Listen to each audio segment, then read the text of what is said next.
الحمد لله رب العالمين، الصلاة والسلام على سيد الأنبياء والمرسلين، خاتم النبيين رحمة للعالمين، مولانا ومولى الكونين جد الحسن والحسين أبي القاسم محمد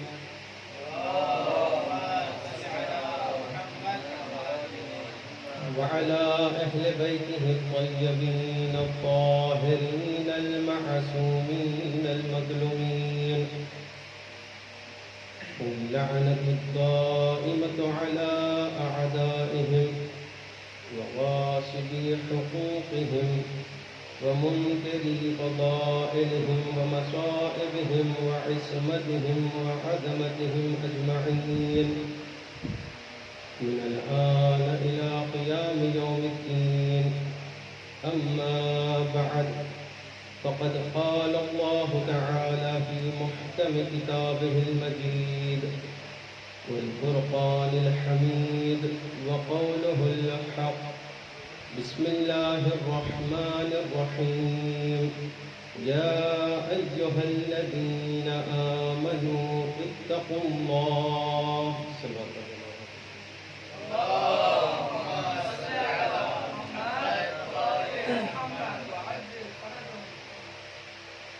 عزیزان محترم، خداوند عالم کا شکر ہے کہ اس عظیم عبادت میں حصہ لینے کا شرف عطا کیا ہے، وگرنہ آپ اہل علم حضرات اور فضلاء مجھ سے بہتر ہے اور مجھ سے بہتر جانتے ہیں، بس اپنی اصلاح کے خاطر امتثال امر کرتے ہوئے آپ کی خدمت میں حاضر ہو گیا ہوں۔ بس چند لمحوں کی زحمت ہے اور انشاءاللہ آپ کی عبادت کو تمام کرنا ہے۔ عزیزان محترم، جس آیہ مبارکہ کی تلاوت کا شرف حاصل کیا گیا ہے وہ سورہ مبارک توبہ کی ایک آیت، بلکہ اس کا ایک چھوٹا سا حصہ ہے کہ جس میں خداوند عالم ارشاد فرماتے ہوئے نظر آیا کہ یا ایھا الذین آمنوا، اے وہ لوگ کہ جو ایمان لے آئے، اتقوا اللہ، تقوی اختیار کرو۔ بظاہر آیت تو بڑی مختصر سی نظر آ رہی ہے، بلکہ اگر دقیق ہو کر کے دیکھا جائے تو قرآن کی آیات بظاہر مختصر ہی سی نظر آتی ہے، لیکن اس کے پیچھے ایک مفاہیم کا سمندر پوشیدہ ہوتا ہے کہ جس کی گہرائیوں تک کوئی نہیں پہنچ سکتا۔ یہی وجہ ہے کہ آج تک قرآن کی تفسیریں کی جا رہی ہیں۔ تو اسی طرح یہ آیت کا ایک حصہ کہ خداوند عالم ایک اہم امر کے جانب اشارہ کر رہا ہے، یہ کہتے ہوئے کہ یا ایھا الذین آمنوا، یعنی یہاں پر خداوند عالم مخاطب ہے ان لوگوں سے کہ جو اس وقت کلمہ پڑھ چکے تھے، جو حیات پیغمبر میں کلمہ پڑھ چکے تھے، کلمہ توحید کا اقرار کر چکے تھے، وہ لوگ جو کلمہ رسالت کا اقرار کر چکے تھے، وہ لوگ کہ جو اطاعت رسول کا زبانی دعوی کر چکے تھے، وہ لوگ جو اتباع رسالت میں اقتداء رسالت میں نماز پڑھنے کا شرف حاصل کر چکے تھے،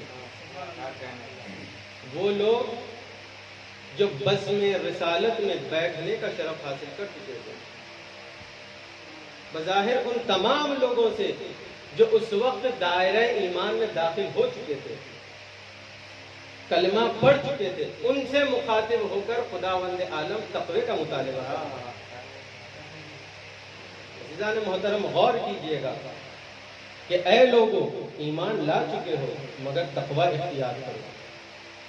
یعنی خدا یہ بتلانا چاہتا ہے کہ کلمہ پڑھنے والوں کو کہ تم ایمان تو لا چکے ہو لیکن مسلمان ہونا اور ہے، متقی ہونا اور ہے۔ یعنی بزم رسالت میں بیٹھنے والے لوگ مسلمان تو تھے، اگر متقی ہوتے تو تقوی کا مطالبہ نہ کرتے۔ صلوات پڑھ دیں محمد۔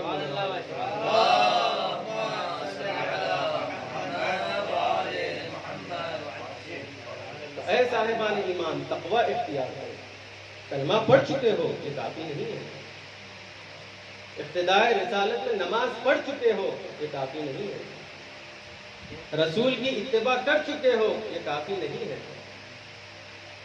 بزم رسالت میں بیٹھ کر اگر یہ سمجھتے ہو کہ ساری فضیلتیں حاصل ہو چکی ہے یہ کافی نہیں ہے، تقوی اختیار کرو۔ اب یہاں پر رک کر خداوند عالم کی بارگاہ میں التماس کرتے ہیں کہ پالنے والے تقوی کے معنی ہے کیا؟ اس لیے کہ ہم جو تقوی سے مراد لیتے ہیں، ہم کسی کو متقی اگر دیکھتے ہیں تو اس سے مراد یہی لیتے ہیں کہ جو دن رات نمازیں پڑھتا ہو، جو روزے رکھتا ہو، جو حج کرے، عمرہ کرے، جو عابد شب زندہ دار ہو۔ بظاہر تقوی کے تو یہی معنی ہے۔ تو کیا یہی تقوی کے معنی ہے؟ تو آواز قدرت آئے گی کہ نہیں، تقوی کے یہ معنی نہیں ہے۔ کیوں؟ کیونکہ اگر یہ تقوی کے معنی ہوتے تو بزم رسالت میں بیٹھنے والا کوئی بھی شخص بے نمازی نہیں تھا۔ بزم رسالت میں بیٹھنے والا کوئی بھی شخص تارک الصلاۃ نہیں تھا، تو بے شک روزے بھی قضا نہیں کرتا تھا ہوگا، اور وہ سارے احکام جو بحیثیت مسلمان شرعاً ہم پر واجب ہے عمدن اسے ترک نہیں کرتا تھا ہوگا۔ ہم انہیں تقوی کے معنی بتلانا چاہتے ہیں کہ وہ اس بات پر مطمئن نہ ہو کہ وہ مسلمان ہو گئے ہیں، ایمان لا چکے ہیں۔ ہم انہیں تقوی کے معنی بتلانا چاہتے ہیں کہ بڑے بڑے تاریخ کی کتابوں کو سیاہ اس بحث پر نہ کریں کہ پہلے اسلام اس نے لایا، بعد میں کلمہ اس نے پڑھا، بڑوں میں کلمہ فلاں نے پڑھا، خواتین نے کلمہ فلاں نے پڑھا۔ خداوند عالم کسی مسلمان کو مسلمان دیکھنا نہیں چاہتا بلکہ متقی دیکھنا چاہتا ہے۔ صلوات پڑھ دیں محمد اور آل محمد کی بارگاہ۔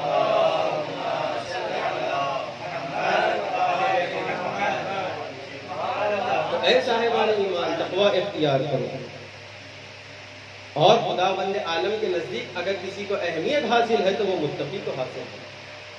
تو پھر خدا کی بارگاہ میں سوال کرتے ہیں کہ اے مالک، متقی کے معنی کیا ہے؟ متقی کہتے کسے ہیں؟ تو آواز قدرت آئے گی، اے نادان، ہم نے قرآن کے آغاز ہی میں تمہیں بتلا دیا کہ متقی کے معنی کیا ہے۔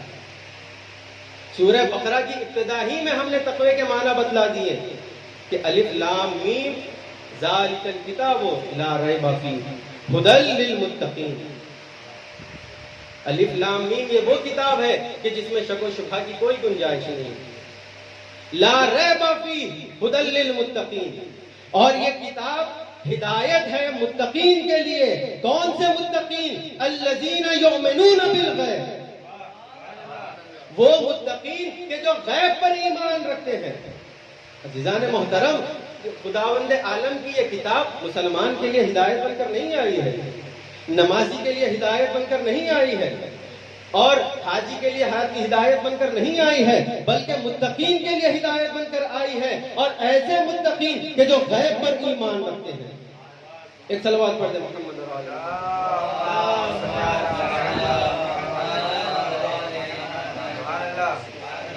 تو قرآن ہدایت ہے متقین کے لیے۔ کون سے متقین؟ کہ جو غیب پر ایمان رکھتے ہیں۔ اور سب کا یہ عقیدہ ہے، سب کا یہ ایمان ہے کہ قرآن میں جو کچھ ہے سب برحق ہے۔ سب کہتے ہیں کہ قرآن سب سے اعلی کتاب ہے، سب کا ایمان ہے کہ قرآن سب سے افضل کتاب ہے۔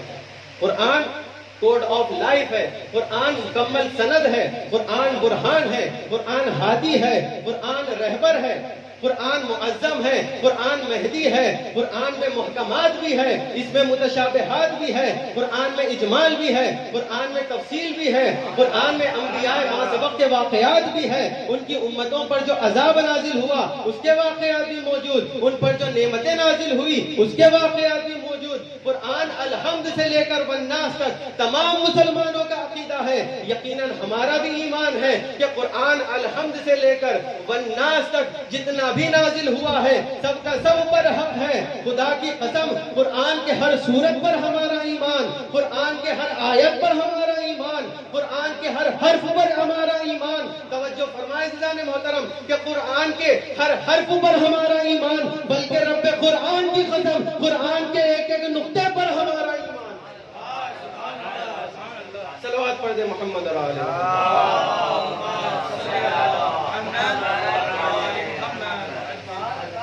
ہر مسلمان کا ایمان ہے کہ الحمد سے لے کر والناس تک جو ہے سب کے سب برحق ہے۔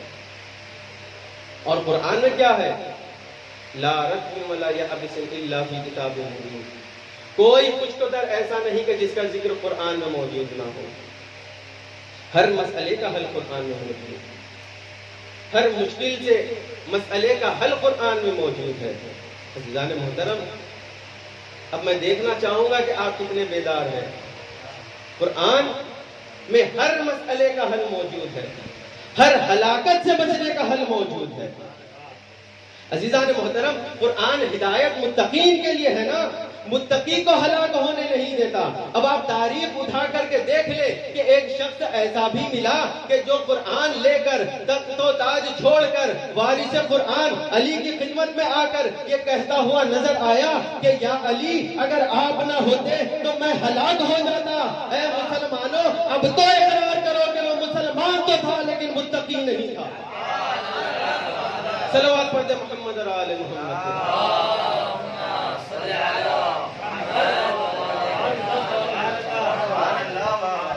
مسلمان تو تھا لیکن متقی ہونے کا دعویٰ نہیں کر سکتا۔ تو عزیزان محترم، قرآن ہدایت ہے متقین کے لیے، متقین کے لیے ہادی بن کر آیا ہے۔ اب آپ تاریخ اٹھا کر کے دیکھ لیں، جن جن لوگوں نے یہ دعویٰ کیا ہے، چاہے پہلے علی کا زمانہ ہو یا چھٹے علی کا زمانہ ہو، کہ اگر اہل بیت کے افراد میں سے اگر کوئی نہ ہوتا تو ہم ہلاک ہو جاتے، تو ہمیں یہ بات ماننا پڑے گا کہ وہ مسلمان تو تھے لیکن متقی نہیں تھے۔ تو قرآن ہدایت ہے متقین کے لیے اور متقی کو کبھی ہلاک ہونے نہیں دیتا۔ تو عزیزان محترم، اب آپ تاریخ اٹھا کر کے دیکھ لیں کہ کچھ ظالمین ایسے بھی ملے کہ وہ جو بزور جبر و اجماع، بزور تلوار، بزور سرکار، بزور طاقت راویوں کو خرید لیے، مولویوں کو خرید لیے اور اہل بیت کے مقابل میں آ کر کھڑے ہو گئے اور ان کے القابات لے لیے، بڑے سے بڑے امام بن گئے، کوئی ذل سبحانی بن گیا، کوئی امیر المومنین بن گیا۔ لیکن سلام ہو ہمارا فاطمہ بنت اسد پر کہ ان 14 صدیوں میں، پہلی صدی سے لے کر آج تک کسی ماں نے ایسے بیٹے کو پیدا نہیں کیا کہ جس کا لقب امام المتقین ہو۔ صلوات پڑھ دے محمد اور آل محمد۔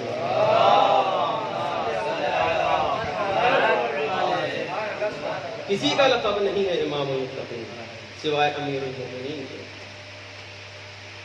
اور قرآن متقین کے لیے ہدایت بن کر آیا ہے، تو متقین کو ہلاک ہونے نہیں دے گا، اور متقی ہونے کا دعویٰ سوائے علی والوں کے اور کوئی کر نہیں سکتا۔ نعرہ حیدری، نعرہ صلوات،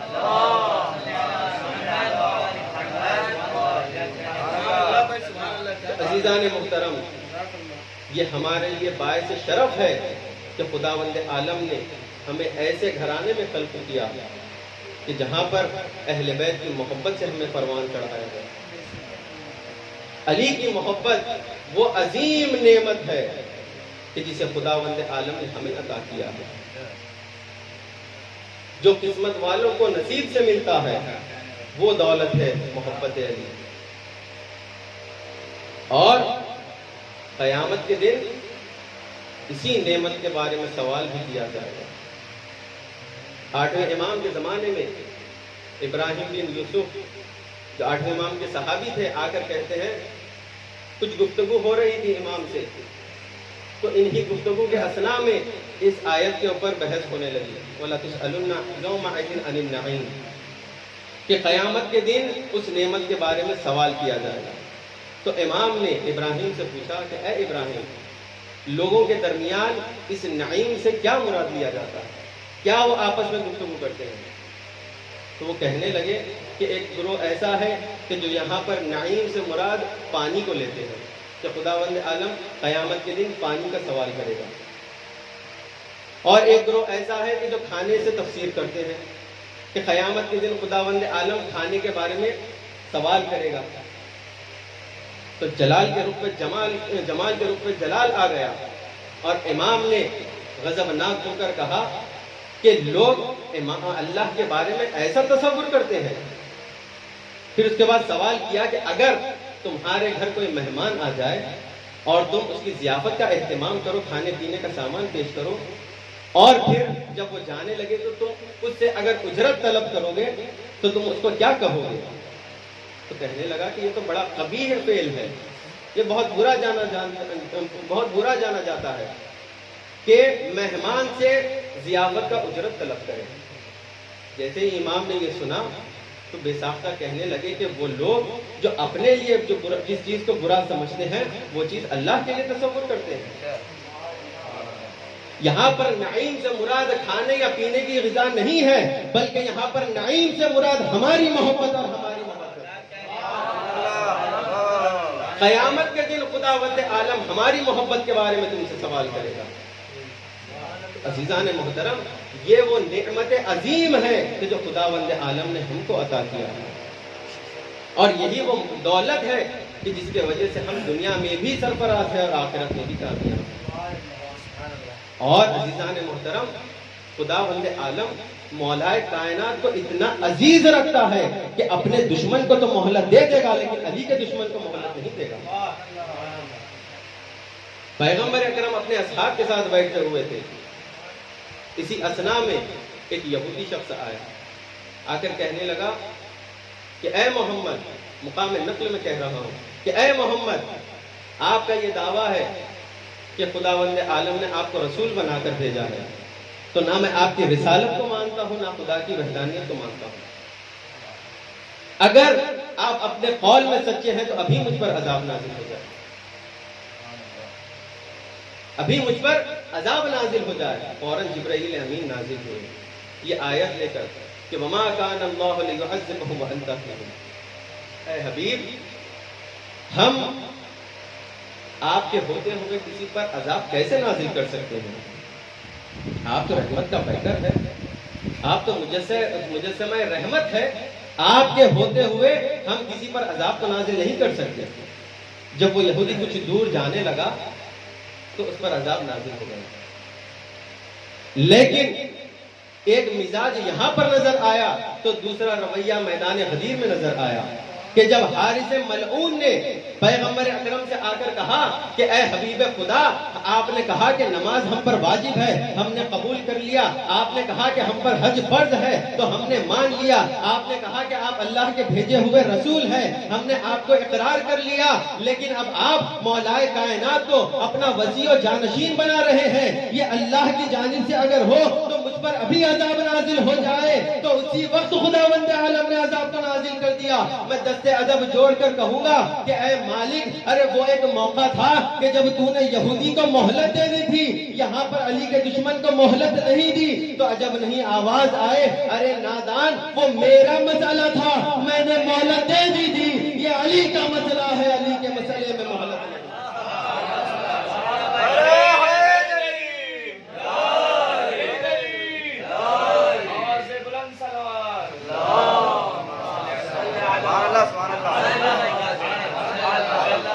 علی کے مسئلے میں کسی کو مہلت نہیں ہے۔ عزیزان محترم، یہیں سے ایک روایت یاد آتی ہے کہ جس کو استاد محترم نے ایک روایت پڑھی تھی کہ جب ابابیل کا لشکر خانہ کعبہ کو ڈھانے کے لیے چلا تھا تو خداوند عالم نے ابابیل کو بھیجا تھا۔ ابابیل ایک چھوٹا چڑیا، چھوٹا سا پرندہ، اتنا کہ آپ کے مٹھی میں آ گیا۔ اب اتنا چھوٹا پرندہ ہو تو اس کی چونچ کتنی بڑی ہوگی، اور اس چونچ میں پتھر کتنا بڑا ہوگا۔ تو خداوند عالم نے اس لشکر کو بھیجا تھا تاکہ خانہ خدا کی حفاظت کی جائے، لیکن جب ابابیل کا لشکر جا رہا تھا ابرہے کے لشکر کو ڈھانے کے لیے، تو خداوند عالم نے جبرائیل کو نازل کیا اور ایک ابابیل، ایک پرندے کو حکم دیا کہ ابھی تو اپنے پتھر کو محفوظ رکھ لے، ابھی تو اپنے پتھر کو محفوظ رکھ لے جب تک کہ ہمارا دوسرا حکم نہ آ جائے۔ تو وہ ابابیل، وہ پرندہ جنگلوں میں، بیابانوں میں جا کر رہنے لگا، یہاں تک کہ ایک عرصہ دراز گزر گیا۔ 10 ہجری آ گئی، 10 ہجری کا آخری مہینہ ذی الحجہ آ گیا، اور 18ویں تاریخ آ گئی، میدان غدیر گرم ہو گئی۔ تو ایسے موقع پر حارث ملعون نے جب مولا رسول خدا کی شان میں گستاخی کرنے لگا اور اپنے لیے عذاب مانگا، وَسَأَلَ سَائِلٌ بِعَذَابٍ وَاقِعٍ، تو اسی وقت خداوند عالم نے جبرائیل کو حکم دیا کہ اب اس پرندے کے پاس جاؤ اور جا کر کہو کہ میدان غدیر میں اب تیرے پتھر پھینکنے کی باری آئی۔ تو عزیزان محترم، وہ ابابیل میدان غدیر میں آیا اور جیسے ہی اس نے عذاب کو طلب کیا، فوراً اپنے چونچ سے پتھر کو پھینک دیا۔ اب میں عزیزان محترم آپ کو اس جانب توجہ دلانا چاہتا ہوں کہ وہ ہتھیار جو خداوند عالم اپنے دشمنوں کے لیے استعمال کرتا ہے، وہی ہتھیار علی کے دشمن کے لیے استعمال کرتا ہے۔ صلوات پڑھ دیں محمد اور آل محمد کی بات۔